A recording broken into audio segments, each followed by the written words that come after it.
Good morning. It's Tuesday, the 11th of February. You're tuned in to our 10 a.m. newscast coming to you from ARIRANG's news center in Seoul. Let's take a look at what's making the headlines.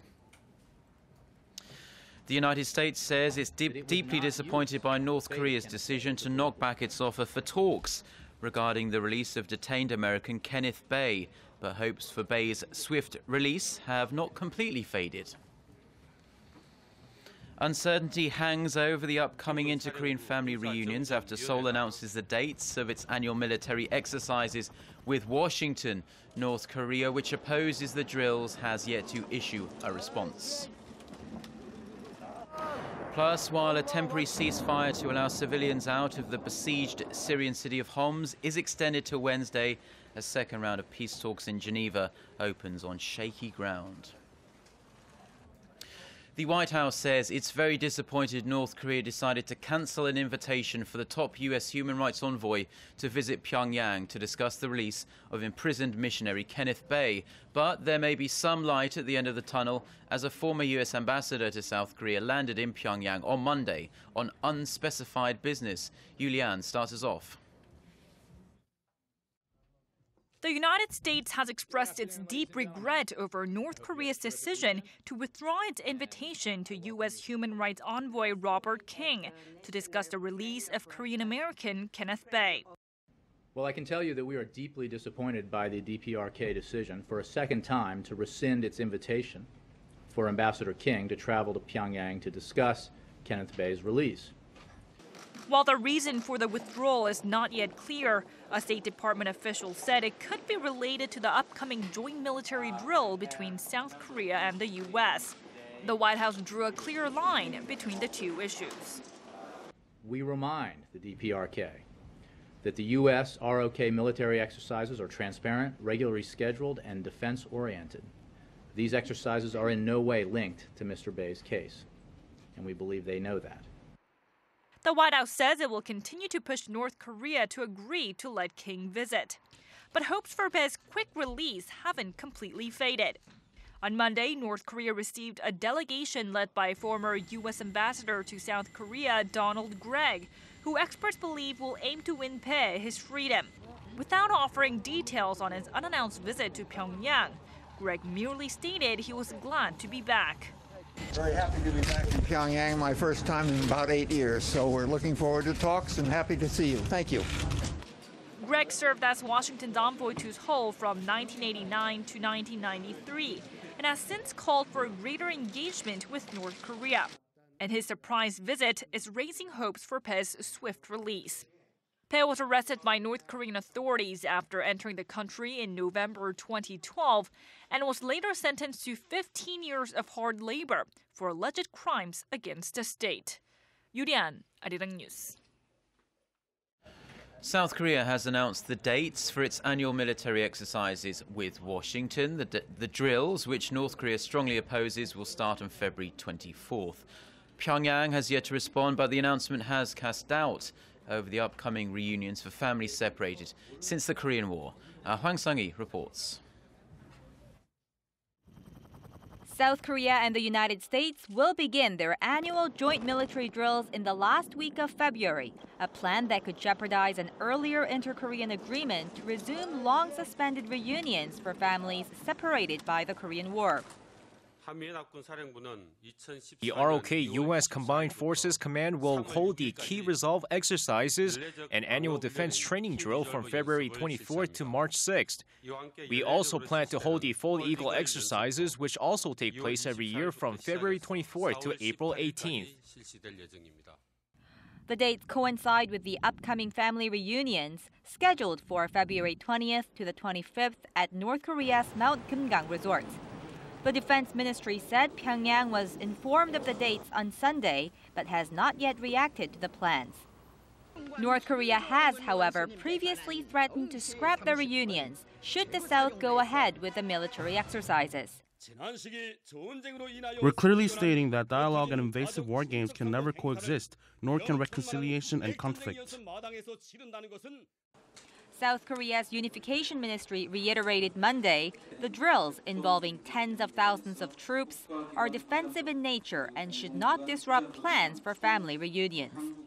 We have repeatedly explained that the key resolve exercises are annual defense training drills that will be conducted separately from the family reunion event. The South Korean government thinks the reunions must take place as planned no matter what. Millions of Koreans were separated from their families during the Korean War more than 6 decades ago. And some 70,000 South Koreans, most of whom are now in their 80s, are on a waiting list to see their loved ones one last time. Amid the uncertainty, South Korea has been preparing for the reunion event since last week. The Unification Ministry said that although Mount Kumgang saw over 1 meter of snow over the weekend, snowplows sent by South Korea have already removed most of the snow that's accumulated at the prospective reunion site. Hwang Sung-hee, ARIRANG News. And staying with the north, it appears as though Pyongyang is ready to conduct a 4th nuclear test. During a questioning session in Parliament on Monday, South Korean Defense Minister Kim Kwan-jin told lawmakers that preparations for a test at North Korea's main underground nuclear site in Punggye-ri appear to be complete. The site was used for the regime's 3rd nuclear test last year. Kim also noted the North is in the early stages of preparing for a long-range missile test at its northwest launching site in Dongchangli. He assured the South Korean military is keeping a close watch on movements there. Korea's foreign minister has suggested establishing a military information sharing pact with China to adapt to the changing dynamics in Northeast Asia. Speaking at a cross-questioning session at the National Assembly on Monday, Yoon Byung-se said such an agreement would further promote trust between the two countries. He noted Seoul's strengthened ties with Beijing since President Park took office 1 year ago. Minister Yoon also touched on inflamed tensions with Japan over a series of territorial and historical issues. He said that until Tokyo demonstrates some sincerity over the historical differences that divide the two countries, the frosty relations will likely continue.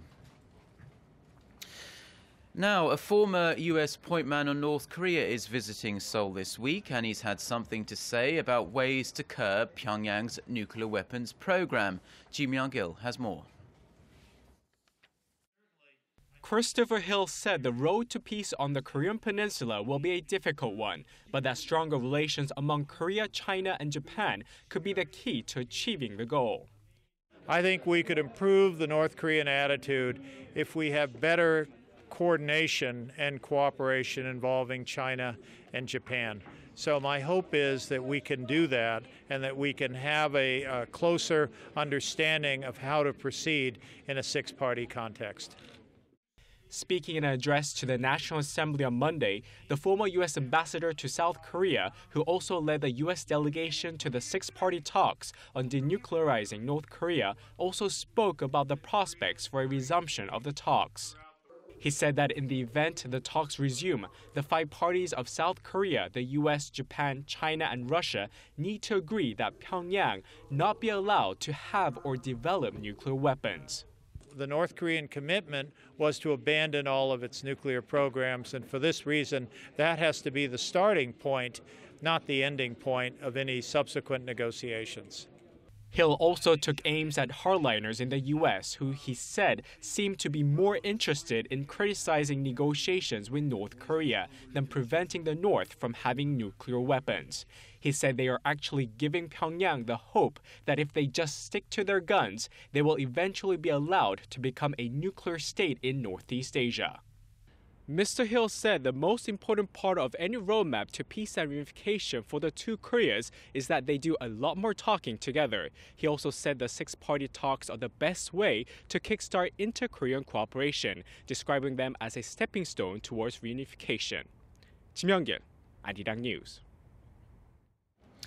President Park Geun-hye has expressed her determination to push ahead with plans to reform public enterprises that have been under fire for heavy debt and lax management. Shin Se-min has more on how the president also sent a warning to labor union opponents. During a meeting of the president's senior secretaries Monday morning, President Park criticized state-run companies for their lax management and called for reform. She pointed out that a number of public enterprises that are deeply in debt still offer their employees excessive benefits, even covering the tuition at foreign universities for some of their employees' children. She pledged to hold responsible anyone who tries to sabotage the reform and says she's particularly concerned about recent opposition by unionists at some of the firms. She said the public companies need to regain the public trust by being proactive with their reform plans. 국민들은 어려움에 허리띠를 졸라매는데 공공부문에서 방만 경영을 유지하려고 저항한다면 국민들에게 그 실태를 철저히 밝혀야 합니다. 국민들에게 실상을 정확하게 알리고 공공기관 스스로 변화의 길을 갈 수 있도록 해야 할 것입니다.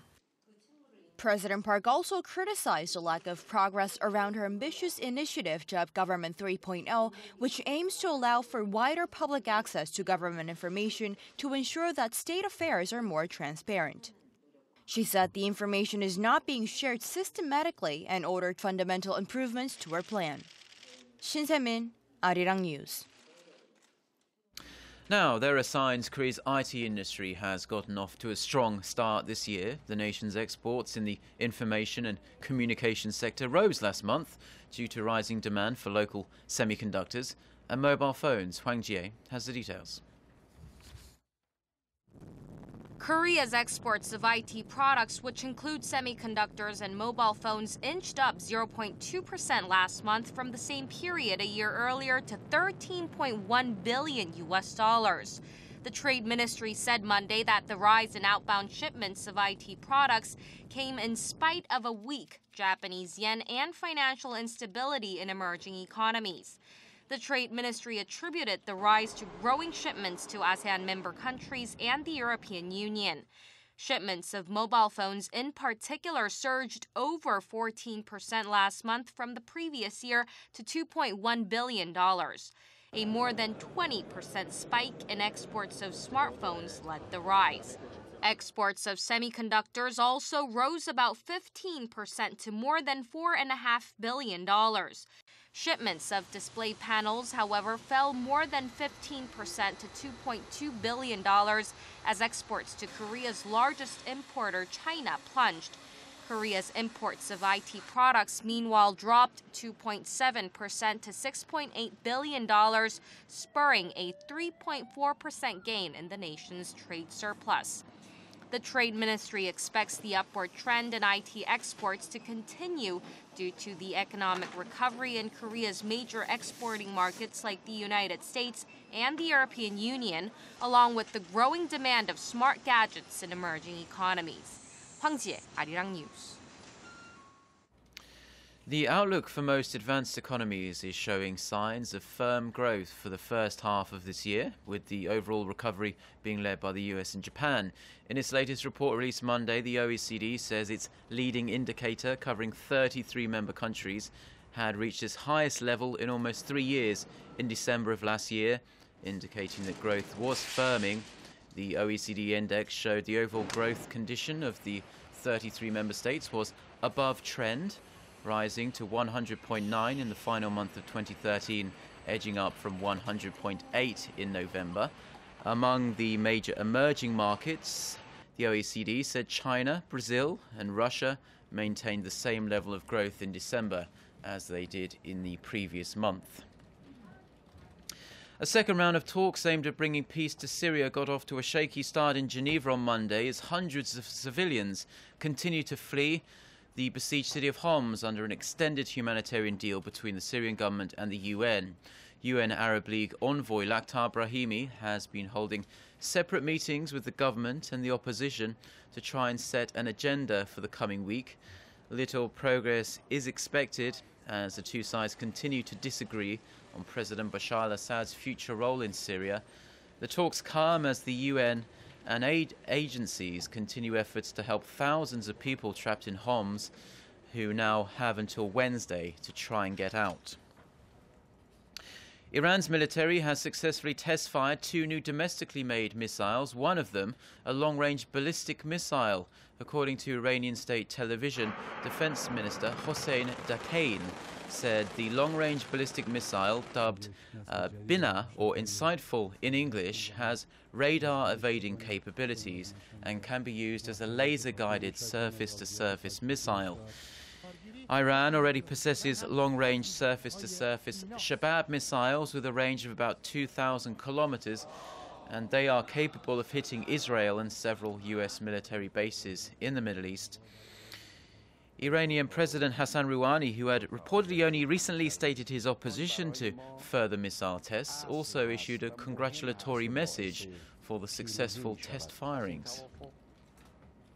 The European Union has given a sharp slap on the wrist to embattled Ukrainian President Viktor Yanukovych. Following talks in Brussels on Monday, foreign ministers from the 28-member bloc said it was high time Yanukovych took steps to form a new, inclusive government and institute reforms that would pave the way to free and fair presidential elections.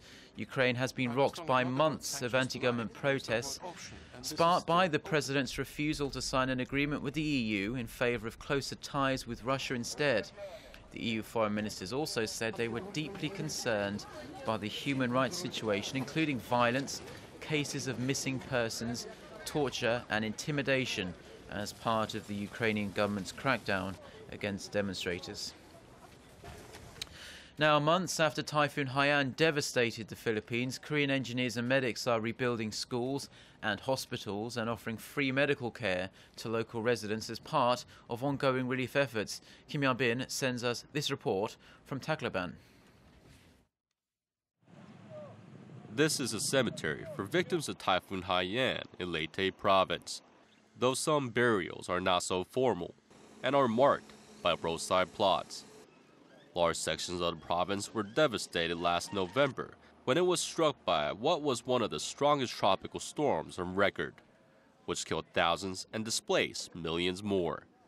For the survivors, there isn't much left, and international aid has poured in. Korea is one of the many countries that have sent relief workers to help the area rebuild. SGNL military engineers and medics chose the name ARIRANG, which means sun and hope in Tagalog, as a reminder of his mission to help the locals reach for a bright future. For now, the ARIRANG unit is focused on rebuilding schools and hospitals. They also provide free meals to roughly 500 children, as they have done each day since their arrival in late December.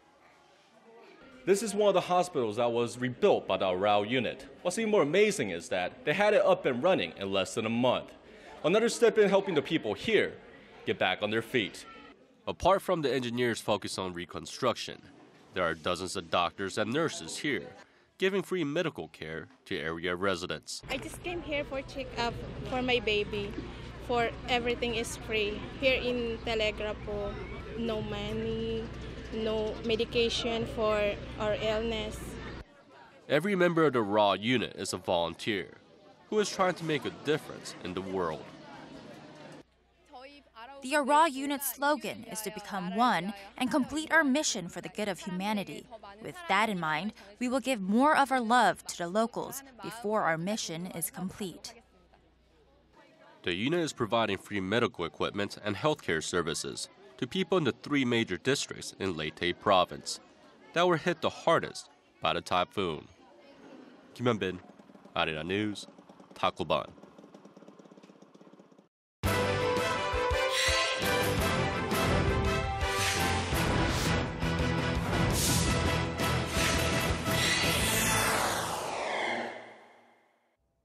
And a good Tuesday to you all as we kick off our Sochi coverage with the men's 500-meter speed skating event. Now, with Mo Tae-bum being one of the favorites to win a medal at the event, things didn't turn out the way everyone thought.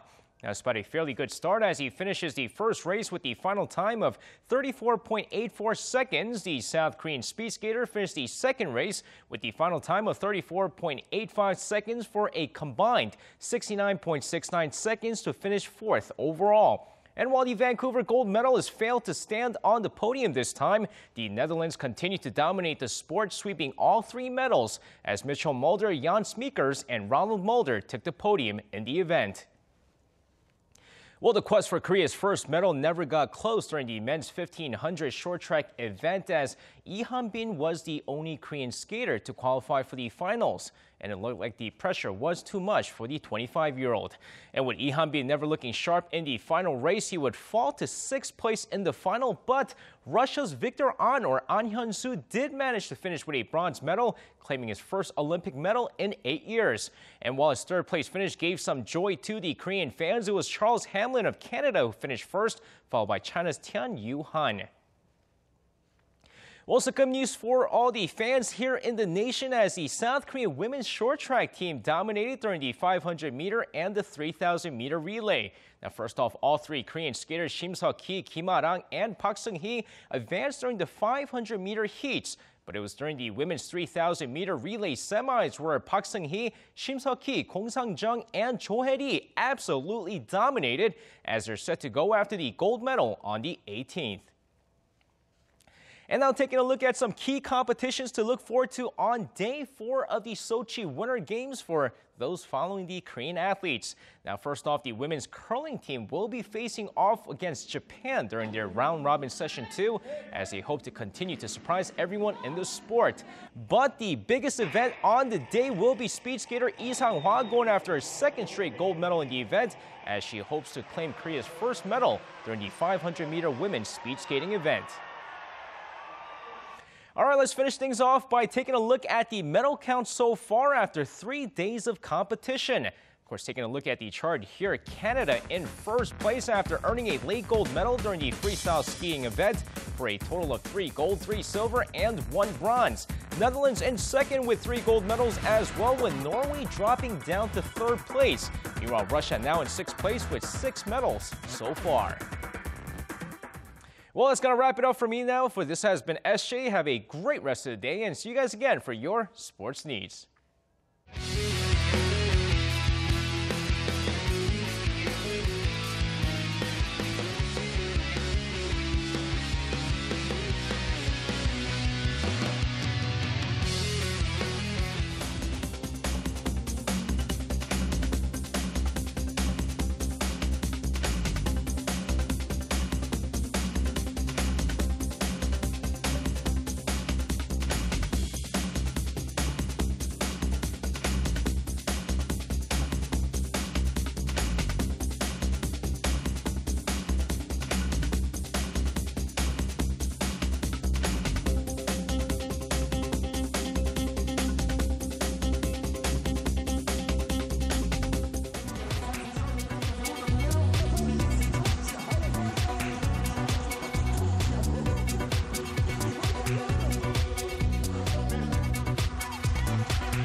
And time now to check in on the weather conditions in Korea and around the world.